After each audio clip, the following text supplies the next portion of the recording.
This is a free episode of the Rewriting History screencasts, where we're going to rewrite shell commands from BSD Unix around 1994. I'm typing out a blank slate C program. Then let's map a key to compile and run it. Going to use bashes and to make sure we don't run it if compilation fails. I've named it with -o to the same name as the system command, definitely going to get confusing. Include standard lib because that's where exit lives, and anyway it works. But we'll need to take in some command line parameters. Since it's 1994, we'll add our arguments the old school way, sticking to the convention of putting the star on the right hand side, otherwise it gets confusing. If we declare several variables, one of these things is just a character, and the other is the location of a character.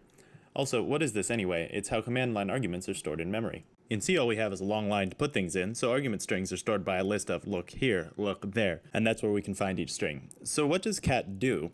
It takes a list of file names, it copies their contents to standard out, and if one of the file names is dash, it reads from standard in until the user presses Ctrl-D to indicate end of file, and then keeps going.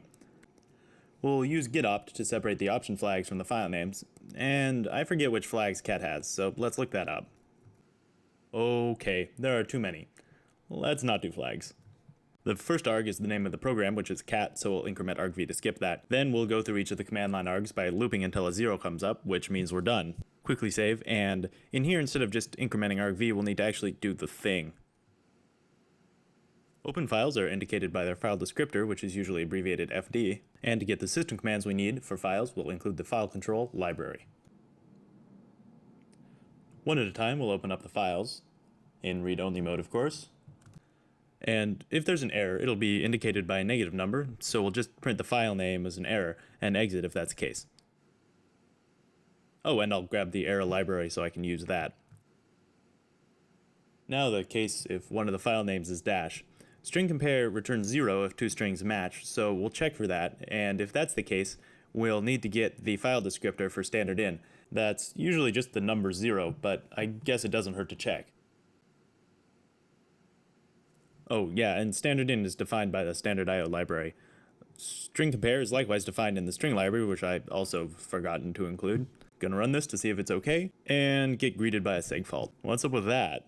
Oh, I didn't think of when cat is called with no arguments. I mean, it's not like I just wrote a key mapping that calls it like that. Push the thing outside the condition, and we're all set. Real cat defaults to opening standard in if there are no args, so we'll check if that's what's up and have a default.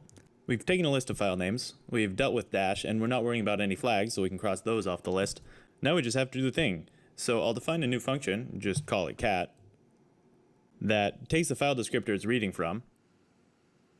It'll read from that file to standard out, which we'll call the writing file descriptor, with a buffer so we can read and write a bunch at a time because that's fast. We want the buffer to use the best block size, but we don't know what that is, so hopefully our file will tell us that if we get its stat struct. And we'll need to include the stat library so we can use that. Our writing file descriptor is standard out. We'll fill up our stat struct with the file stats. Just like everything, that can fail, so let's check if we got it and exit if not. That will tell us the best block size to use. So at long last, we'll ask for some space to put the chunks of files we read, which of course can also fail. I'll take a sec to line things up just right. I've allocated the block size and the buffer location as static, which means their memory will stick around even outside of that function, so I want to be careful to only initialize those once. As we copy data from the file to standard out, we'll need to keep track of the number of bytes read and written. We'll use the size t-type, which means it's possible that's an error value. That's important because read can fail, but as long as there's something to be read, we'll keep going and write that many bytes to standard out. If write returns an error, we should definitely stop and note the name of the file that caused that problem. Otherwise, we'll read some more and keep going.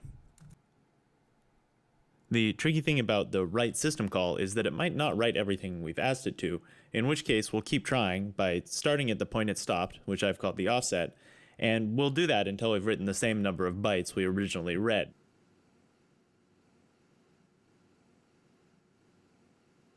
And don't forget to actually use the offset. This should do the trick, let's check. Oh, write and read are in the Unix standard header.